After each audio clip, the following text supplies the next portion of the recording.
কিন্তু আজকে মেডিকেল কলেজের অবস্থাটা কি? যেখানে মানুষ চিকিৎসার জন্য যাবে সেখানে মানুষের চিকিৎসা শুধু কোনো সুব্যবস্থা নাই, পরিবেশ নাই। দোয়া করার চেয়ে মনে হয় যেন পরিবেশ খারাপ, নাই,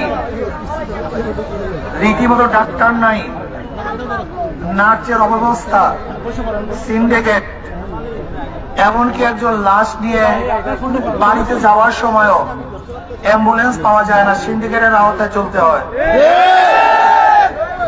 ভর্তির সময় সিন্ডিকেট, ঔষধ নেওয়ার সময় সিন্ডিকেট, চিকিৎসার সময় সিন্ডিকেট, এক্সরের সময় সিন্ডিকেট, পরীক্ষার সময় সিন্ডিকেট।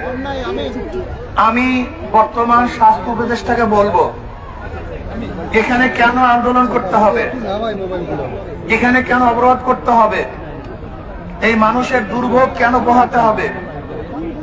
আমরা চাই আপনি এখনই এই মুহূর্তে আমাদের যে দাবি দাওয়া আছে সেই দাবি দাওয়াগুলি যদি যুক্তিক হয় তাহলে অবশ্যই পূর্ণ করবেন। এখানে অযৌক্তিক কোনো দাবি দাওয়া আছে বলে আমি মনে করি না। আমাদের যে দাবিগুলি, এই দাবিগুলি জনগণের উপকারের জন্য করা হয়েছে, জনগণের শান্তির জন্য, নিরাপত্তার জন্য, চিকিৎসার জন্য। আমাদের বাংলাদেশের মানুষের 5টি মৌলিক অধিকার: শিক্ষা, চিকিৎসা, বাসস্থান, অন্ন, বস্ত্র। চিকিৎসাবিহীন মানুষ থাকতে পারে না। মানুষ আসি বিধায় তার রোগ হবে।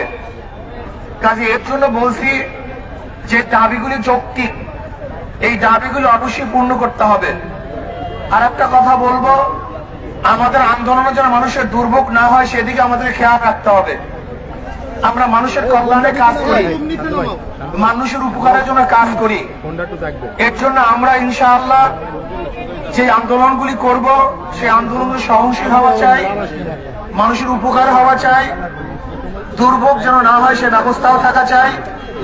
এবং যদি কোনো অবস্থাতে আমাদের দাবি দাওয়াগুলি পূরণ না করা হয় তাহলে দক্ষিণ অঞ্চল কিন্তু এমন আন্দোলন সৃষ্টি করবে যে আন্দোলনের মাধ্যমে স্বাস্থ্য উপদেষ্টা পদত্যাগ করতে বাধ্য হবে। এর জন্য আমরা মনে করি আপনার পদত্যাগ দাবির আগে অবশ্যই আপনি আমাদের যৌক্তিক দাবিগুলি পূরণ করবেন।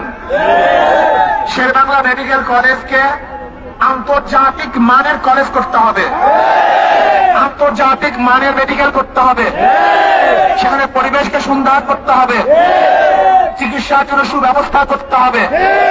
গরিব দুঃখী মেহনত মানুষ, ঋষি, কামার, কুমার, জেলে, তাঁতি, মজদুর সবাই যেন, শ্রমিকরা সবাই যেন সুচিকিৎসা পায় সেই ব্যবস্থা করতে হবে।